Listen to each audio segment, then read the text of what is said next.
Hello and welcome back. Today's book, which is The Nature of Witches by somebody, I can't even remember her name. Oh my gosh, why can I never be prepared for these things? By Rachel Griffin. This has been on my TBR for quite some time and I completely forgot what it's about. Ergo, I got into it and it was a rough start for me. In another vein, we all know that sometimes it takes me a while. And so I have been telling myself to just get on with this review, and I just didn't do it. So I sit down to do it. I'm like, what is that one character's name? Her name is Paige. I keep wanting to call her Brooke. So please, for the love of Pete, people out there writing your reviews, can you please list all the character names? It took me ages to find it because I listened to it on audiobook and somebody else is listening to it, so I couldn't check it out again. Thankfully, I was able to get the actual ebook on Libby, but I'm just like, come on, people. Like, what good are your reviews if you don't list the important characters' names? Although technically, Paige, not important, but in some sense of the word, she is. So this is just me imploring you, if you're going to write a book review, please include character names. Do a character list for me, please, please. As I said, this book was a slow start for me. I thought the end rather redeemed it. Did I love it? No. Did I hate it? No. I actually thought it was relatively well written, enough that I found myself getting caught up in the story from time to time. But on the whole, I did think it was a little slow, and I did think the end was a little prolonged. It felt like there were 3 different ending points. The book opens with the main character's birthday and it closes on the main character's birthday. So I understand coming full circle, but there were legit at least 3 points where she could have ended the book.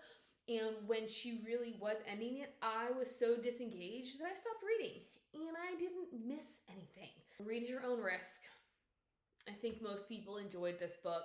What I think was the kiss of death for me. The book, this girl named Clara, 17, Clara, a girl named Clara, who is 17, is a witch. She is at this school learning to use her powers, and she is an anomaly. She is an Everwitch. All of the witches in this world are associated with a season, and their magic is strongest during their season. She, however, has ties to all of the seasons, and there has been at least 100 years since there's been an Everwitch. The problem is she doesn't like her magic. She doesn't trust her magic. She doesn't want her magic. Granted, her magic has, quote unquote, killed people, because apparently the danger of her magic is that it will go after people she loves. So naturally, it killed her parents, and then it killed her best friend, which I have some issues with, but we'll discuss that. She essentially spends this novel learning how to use her magic, and then how to love her magic, and then how to use this magic to, like, save the world, essentially. So it wasn't a bad book, but because the premise is she doesn't like her magic, I thought that Griffin kind of backtracked a little in the beginning. We right away meet Clara and we see that there's an issue, which I thought was great. I have no problem with a witch being afraid of her powers because it has bit her in the past. My problem from there, because we learned very quickly that it had killed her best friend Nikki about a year prior, is that, well, there's so many problems. Let's also just address the fact that she almost entirely glosses over the fact that her magic also killed her parents. When we learn that her problem with her magic is that it killed her best friend, I'm thinking, this is the crux of the matter. This is what she's going to have to overcome. This is why she is so despondent. Basically, it only mattered for the first handful of chapters, if that, of the novel. And the fact that it also killed her parents, we didn't even know that this is what killed her parents until, like, I don't know, probably earlier than halfway through the novel, but it's barely addressed. And for me, these are important people in her life, and it doesn't except for the very beginning when we are learning about her best friend Nikki and the hand that she had in Nikki's death. It feels like it didn't affect her at all. It was like this is an excuse that the author is using for Clara to be afraid of her magic, which it's not a bad excuse, except then there's nothing to back it up. But then we move into, for me, world building. It felt like Clara had never had her magical education. If she's 17 and she has no control over her magic, what has she been doing? When does their magical education start? And then there are the shaders. Shaders are basically muggles. They are people without magic. What we are finding, so I also, aside from the fact that it is about Clara coming to terms with her gift, I did not understand the point of this novel. I did not know really who, I mean, I guess I can guess who the antagonist slash villain is, but I didn't understand the real problem. And this is going back to the fact that these shaders, so witches, and this is just also going back to the world building of kind of what bored me. The witches can only manipulate the seasons. I was like, that's it? That's all they can do? So that was problematic for me because it bored me. But I guess the shaders somehow got the witches to manipulate the atmosphere and the landscape enough that now there are problems with the atmosphere, problems that they are not equipped to handle. And so we see these out of season and really violent storms. And I was just like, please explain to me how the shaders got the witches to do what they wanted. It was basically they got greedy and they wanted to have more use and more control over areas of the earth that may have been inaccessible. If they have no magic, how are they getting those that do have magic to do their bidding? So I thought that lacked world building. I thought her magical education lacked world building. I thought that the line between magical and non-magical lacked world building. It felt like this whole book, everybody was a witch. And it's because everything was set at this witch school in this witch arena. But the thing is, if you read Harry Potter, even though everything takes place at Hogwarts, which is a school of witchcraft and wizardry, there's a very heavy muggle presence. Like, you understand how the magical world fits into the real world, and it felt like there was no world outside of this school. I'm having a hard time placing myself. I didn't necessarily need to know, oh, it's the year 1999. Like, I didn't need to know that, but I did need to know how her world is situated into something that I can understand, and therefore why I should care. She does mention this eventually, that shaders, obviously, no witches exist, and I guess in some capacity they live harmoniously. Because there's an instance in the novel where her teacher goes to extremes to test her abilities, and so she has to save this shader woman and her children from basically death. And the woman, when she finds out that Clara is a witch, it's not like she's scared, but she also doesn't feel secure or safe. It's almost like resignation. And so I was like, what relationship do these two communities actually have with each other? But back to the beginning. We learn that there is a way for witches to be stripped of their magic, and that is essentially to be caught in a solar eclipse. And because their magic comes from the sun, so when they are cut off from the sun, if they are in the direct path of this solar eclipse, they can be stripped of their magic. She is so afraid of her magic, and she refuses to use her magic, that she doesn't put her all into her lessons and into growing and learning her magic. And so her plan is, well, when this eclipse happens, I'm just going to stand in its path. It's going to strip me of my powers, bada bing, bada boom. It will be over and done with, no more, because she is essentially ostracized ever since Nikki died, which I have another issue with. Because there is her love interest Song, which good narrator. Although when Clara was boring, she was really boring. But narrator pronounced his name Song. Apparently it is actually spelled like Sang, S-A-N-G. Pronounce it however you want. I have no opinions. She inadvertently kills her best friend. They're doing some kind of magic something. Her magic is drawn to her best friend and it kills her. She is granted the ability to stay at this school. However, she has to move out of the dorms and live apart and nobody will talk to her. And then of course, the administration, which I couldn't really figure out what the administration, are we talking a literal school administration? Are we talking about the witches administration as a whole? I think we're actually talking about the school administration. But it's kind of like they're gracious enough to let her stay. And Song goes, look, you are the first Everwitch in 100 years. They are not doing you any favors. You are doing them a favor by staying here. And so it's these moments where I wanted her to have a little bit more common sense and a little bit more pluck than she did. But anyways, going back, I'm gonna get to my point eventually. She wants to strip herself of her magic so that she just doesn't have to deal with it anymore. As I mentioned, there are these just freak events of nature. So she is at school and this tornado starts to form. I'm a little thrown here because I do not understand where the novel is headed.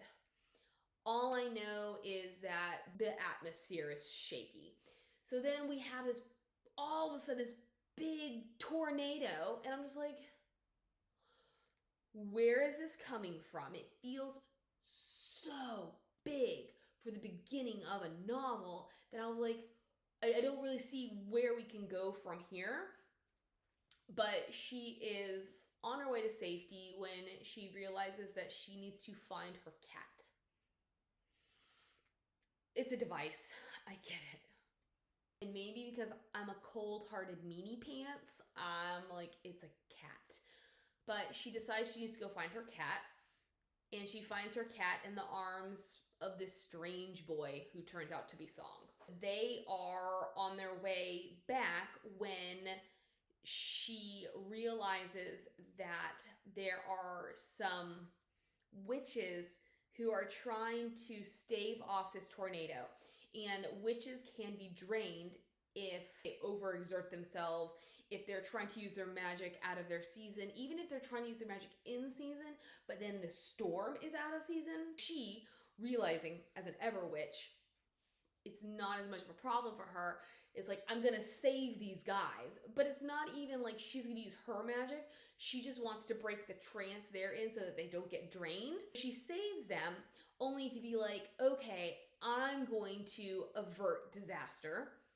And Song's like, I don't really think you can do that. And then this other kid's like, yes, you can. She's an Everwitch. And so she realizes, though, she could be drained.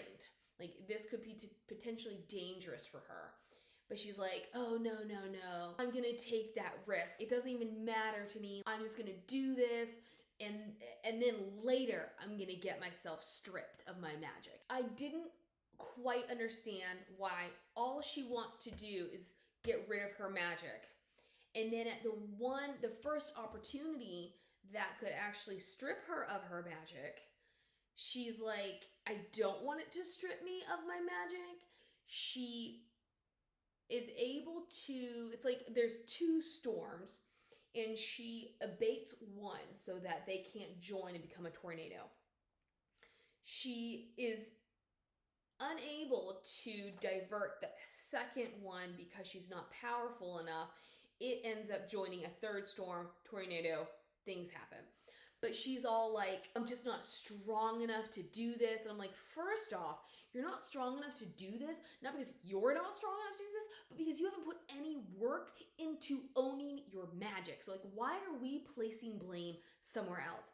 And then second, she's like afraid to use too much of her magic because she's afraid of draining or stripping herself. And I'm like, but that's what you want.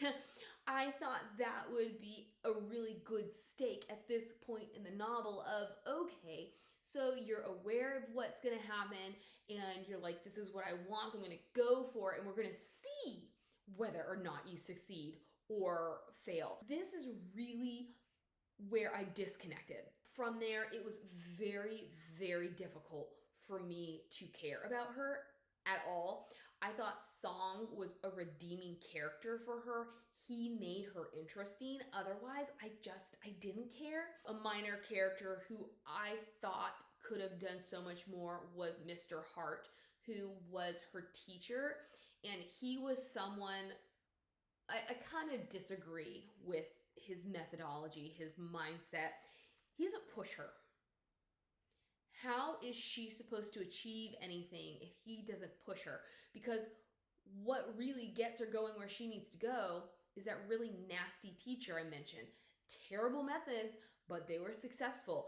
He figured out what needed to be done in order to get her where she needed to be. And I was like, I like that Mr. Hart was sympathetic and or empathetic, but I thought he was generally ineffective. When she diverted the tornado, because even though she was unsuccessful in stopping the formation of the tornado, she was able to push it in another direction, and it turns out her teacher had gone over to that area for one reason or another, and he had ended up dying because of it. He apparently had that other Everwitch I had mentioned had written a memoir of sorts, and he was able to procure this for her from the other Everwitch's family. And so I'm thinking, this is going to be a helpful resource. This is something that is going to play a major part in her evolution.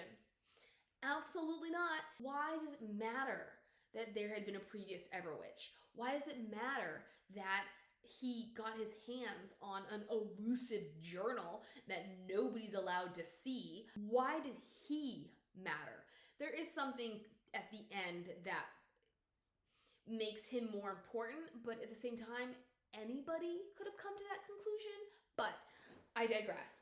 After this whole tornado thing where she's just waffling about really what she wants in life and what she's capable of, she meets up with her teacher and then the really nasty teacher who actually came from another school, and would you know, brought Song with him. And I thought at first, and it kind of did do what it needed to do and be what I wanted it to be. I was like, okay, so now we don't know if we can trust Song. And that's her thought too. And so I'm like, where is this going? But then Song very quickly became somebody that she trusted and blah, blah, blah, blah, blah. And I was just like, okay, well, there goes that. But she promises them that she will try to harness her magic. I don't remember why. I just don't. The consequence of if she's not able to do what she's supposed to do, she will get stripped. So I'm like, you were gonna do it anyways. Because as soon as she says it, she kind of regrets it. Because it's one thing to think it, it's another thing to be held accountable for it. So I thought she was just really wishy-washy. Song has been manipulated into coming because the mean, nasty teacher wants Song to help teach Clara, because from previous experiences with that other Everwitch, of whom nobody has any documentation because it was so long ago, yet Clara has this book. But what they do know is that what seemed to succeed with this other witch was working with a peer, but also somebody for Clara's purposes, somebody that she's not attached to because her magic can't hurt them. So yes, he's manipulated into coming to essentially teach Clara rather than do what he had intended to do. We then move through the seasons at a rapid pace, and I was just like, hold on, wait a minute. Well, I want to stay in one place and really get a gauge for what's going on in this world. But we start with going from summer to fall, and then almost immediately we go from fall to winter, and Clara doesn't even get a her first lesson with song until like a month after the tornadoes. And I was like, if this is so important, why have you not been learning? Like, why have you not been getting your education? Because I don't think she was involved in any classes either, because it's too dangerous for her to be around other witches. I don't get it. They start working together, and one thing that was kind of cool and I liked seeing was that she changes with each season, in that she kind of connects with whatever personality traits are of the current season. So summer is always her summer of love and touch and closeness. And then as soon as the fall equinox hits, she is more withdrawn and this and the other. And it just kind of keeps changing like that. Although these things do make sense in the end, but in the beginning, I did not understand why, if she is an Everwitch, she's only powerful during the present season with that present season's magic. My thought would be, as an Everwitch, she would have the power of all seasons at all times. What the powers that be realize is that they are losing witches to depletion, which is drained of their magic. The powers that be realize that the problem is they are not equipped to fight these natural disasters. And so they're like, yeah, let's figure out how to get people who have summer magic to combat a blizzard. It doesn't work that way. This is a time when, and I didn't understand this, like how they knew that there was going to be a 4-day heat wave in the middle of winter. Well, they did.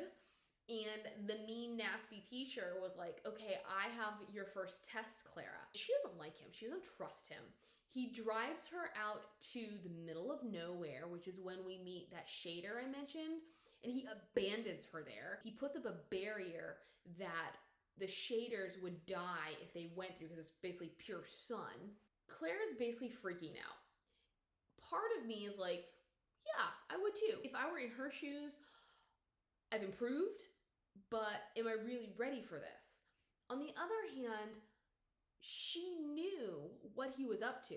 She knew it was a test. So what happens is they're dying of heat exhaustion, and she's trying to figure out how to save them.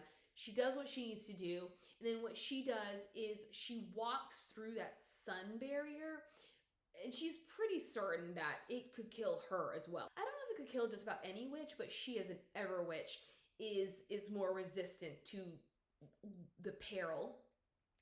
But she's like, it's gonna have a big effect on me. So she ends up walking through it, and she goes in the wrong direction to get help. At this point, the teacher comes back, and he realizes that she's gone. Now she's feeling like an idiot for not having realized that there was no real danger.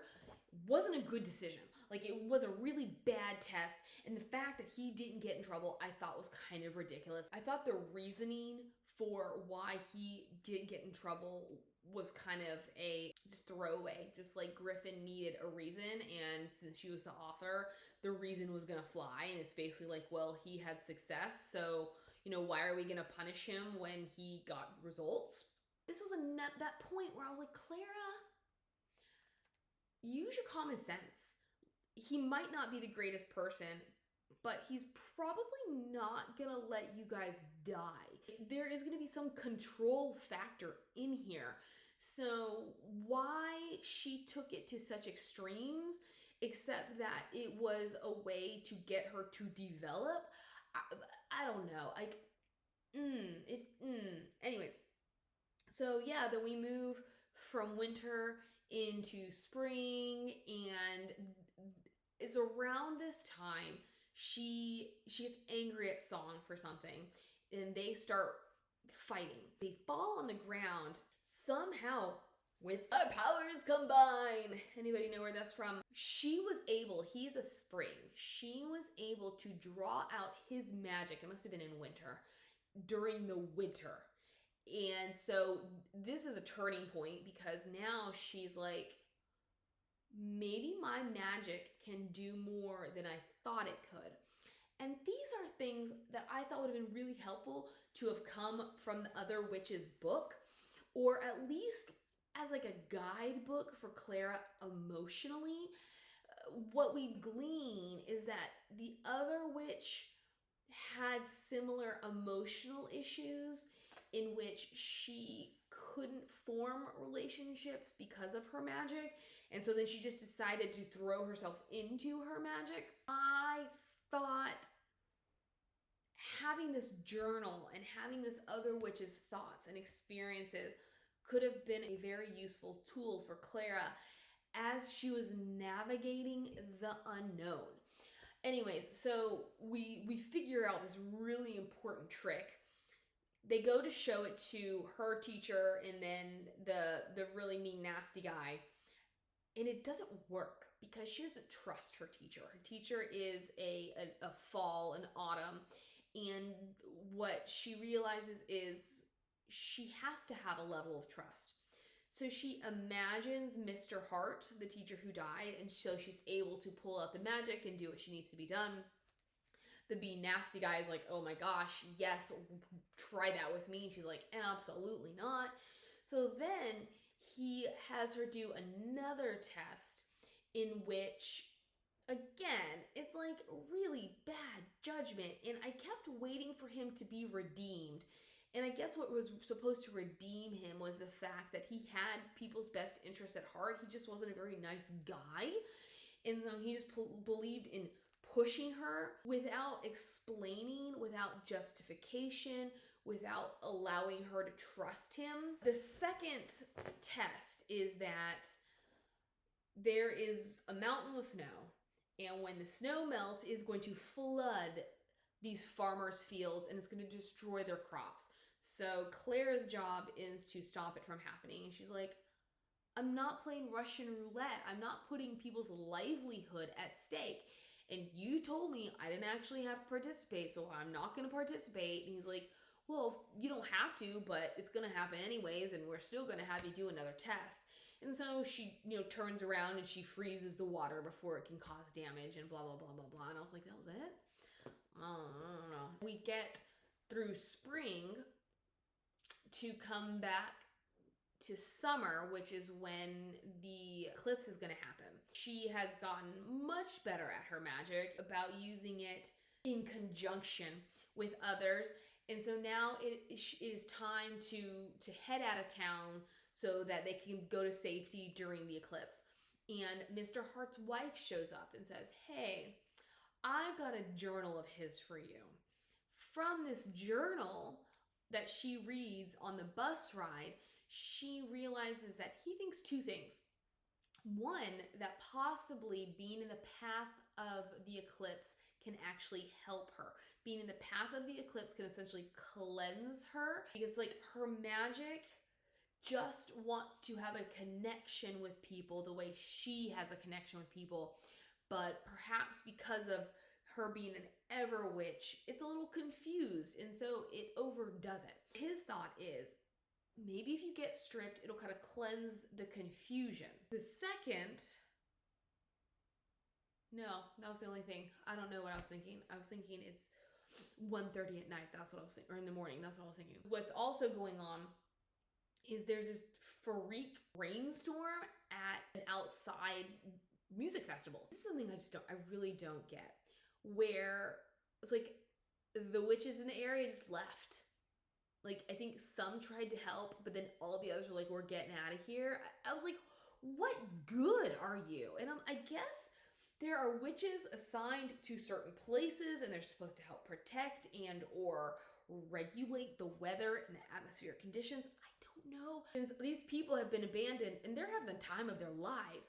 But the problem is there's a river, and if it continues to rain, the river is going to overflow and the currents are just going to kill people. Clara decides that she's gonna go help. She's gonna save these people. She's gonna stop this storm, and she is unsuccessful. What was the point of any of this? And that's when I'm like, maybe there's something else going on here, which is going back to the fact that I have no idea what the point of this novel is. I have no idea who the bad guy is supposed to be, except perhaps that really mean, nasty teacher. Which, I get it, not all books need a Voldemort. They don't all need a Sauron. But I really needed a point. not just, I don't like my magic, I need to figure out how. Like, there needs to be something at stake, and it's not just stripping of her magic when that's what she wants. Because I lacked enough connection with her that I didn't care if she got stripped of her magic. I was like, go for it. I don't, whatever. It does cause a fight between her and Song, though, because he's like, you're not going to give me a chance? Like, I'm not going to get a say in this? Because after one of the season's balls, I'm just saying, I don't know how I feel about this. I kind of zoned out for a second. Actually, I started skipping. That's what happened. So I was like, what? Because I thought it was kind of dumb, because we're at the ball, and then the next thing I know, she and all of her newfound friends are like standing in a circle tossing around lightning bolts. And I guess it got out of control with her, and it sought out Song and electrocuted him. She saves him, but she's really paranoid and super scared that she's going to continue killing people because of her magic. Completely valid. Not arguing that. But from this point, she's like, yeah, I'm just out. I'm just out. How would you feel if I got stripped of my magic? Would you still love me then? Which, can we just say, when we first meet her, it is summer, and so we learn how her emotions change. She basically doesn't know if she's capable of actually loving somebody. By the time summer is creeping back around, she's like, is that why I feel this way about him? And then her friend, Paige/Brooke, is like, oh no, you've been in love with him since you first met him. I'm like, again. We're like 6 months into knowing each other and you're in love. Why can't I get away from this? Back to the music festival. She's just incapable of doing it herself. So she tries again, at which point she senses other magic. So she uses this magic to corral the storm and dry it up, and once it's gone, she sees across the river all of her classmates and her teacher and the really nasty guy, and then Song and Paige, and they're all like, get out of there, like the eclipse is happening. And she turns, and here's your spoiler, and she just stands in the path, and she gets stripped, which this wasn't nearly as exciting as I was hoping. And I guess really what I was hoping was that there was not going to be a what if as to whether or not she's going to remain stripped. After reading Mr. Hart's journal, my thought was maybe a layer was going to be stripped from her, or she was going to be stripped only for it to automatically re-infused within her. But she gets stripped. And she has to have that come to Jesus moment within herself, that this is who I am, this is what I want, but she still doesn't receive her magic back. And so now it's kind of like pleading with the sun and bargaining with the sun and promising the sun. She does get her magic back, and I guess staring at the sun turns her eyes gold. And again, I was like, why? Why did I need that? Except it's like cool. Because then like the book ends. So because the prior Everwitch never had this experience as far as we can tell, and there's no documentation of any other witch going through this, which I'm just like, why did Mr. Hart come to this conclusion? But I was like, why did her eyes need to change? There was just a lot of world building I thought that was missing. And I'm going to say that over and over, and you're going to be like, Beth, just stop saying it. She saves the world. She saves herself. She gets back together with Song. The nasty, mean teacher is justified in all his actions. We end back on her birthday, which is where we started, because it is on the fall equinox, and she and Song are having a picnic. I stopped listening, because we could have stopped when she saved the world. We could have stopped the next chapter when there's another ball or dance. I don't know. Like, there's just another resolution moment. Why? Why do we have to keep dragging this on? I know I'm making this book sound much worse than it is. For me, there did come a point where I considered reading again to see with prior knowledge how that would affect a second read, if things would make more sense, if I would have a different opinion of Clara, which I guess I'm open to. But the more I think about this book, the less I understood it.